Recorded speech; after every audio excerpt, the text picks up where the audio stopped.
You can't see the bigger picture and you can't work towards the bigger goal if you've got the perspective of a worker. That's just the facts. If your brain isn't used to thinking like those who are achieving big things, you would struggle to find your footing. And even those who start a big project without having a vision eventually end up thinking this way through the experiences they have to go through. So if you already know you must think like a CEO, why not speed up the process and start training your brain? That's what this video is all about. Welcome to Mr. Sam. Now, before diving deeper, let's define what thinking like a CEO actually means. Well, everyone is unique, we all share similar traits, and all of these traits bundled together make up a very great mind of a CEO works. And the first thing you need to look at is growth mindsets. By now, you should know that a growth mindset means believing that everything there is to be learned can be learned. There are no barriers to entry into words, skill, or acquisitions. But let's dive a little bit deeper. Having a growth mindset isn't just about skills. It's about knowing what's possible and trusting that somewhere out there is a way to get whatever you need. And when you have this mindset, your perspective starts to change. For example, you realize that you don't need to be a chef to open up a successful restaurant. You don't need millions of dollars to have great marketing.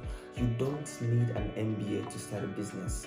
Instead, it's a matter of cause and effect coupled with chipping away slowly at the wall and getting something great until something great comes out.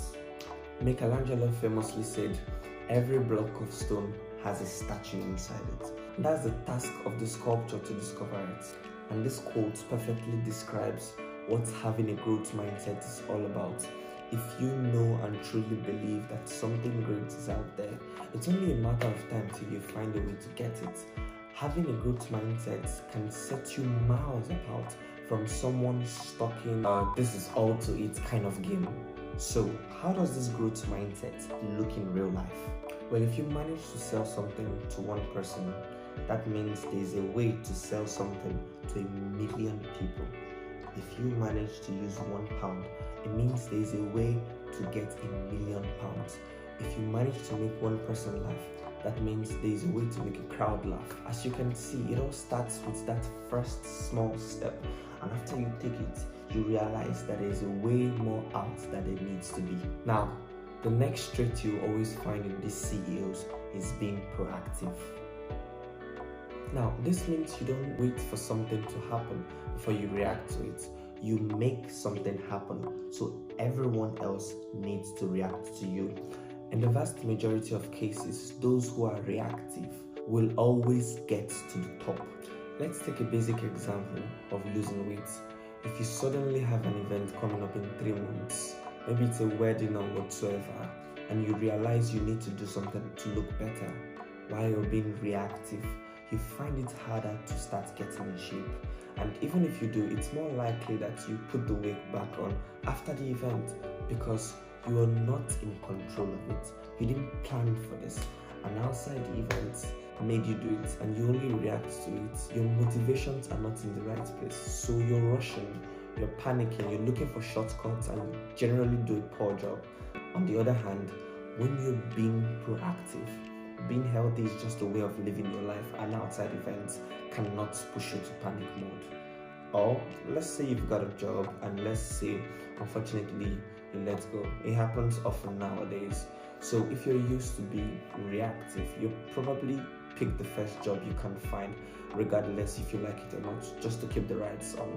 If you're being proactive, it means that in time you build a skill set that in time is so valuable that it's going to be a major loss for the company if they fire you. Or 2, other companies will fight over you. And you can actually add this to any other situation. You'll find the exact same thing happening. Being proactive means doing things you know will be useful later. And finally, we've got resilience. The best definition of resilience is how good you are moving your ass when you don't want to. It's easy to do stuff when you're motivated, when you have genuine passion. That's why some people can play video games for like 14 hours straight. It's engaging and a fun activity, but that's not how real life works. Not every day will be engaging in fun. As a matter of fact, most days wouldn't be that way. And it's up to you to find your why and build your resilience around it. Every time we talk about resilience, one story always comes to our mind. The production of the Lord of the Rings series, the good one, is famous for its intense schedule and work hours. In some interviews, crew members say they actually have to take naps under their table to make sure the job is done. And obviously, this is not the ideal scenario. But the point is, when you have a good reason to do something and that great things will come out of your work, then resilience starts to build up. You find new energy levels you never even knew you had.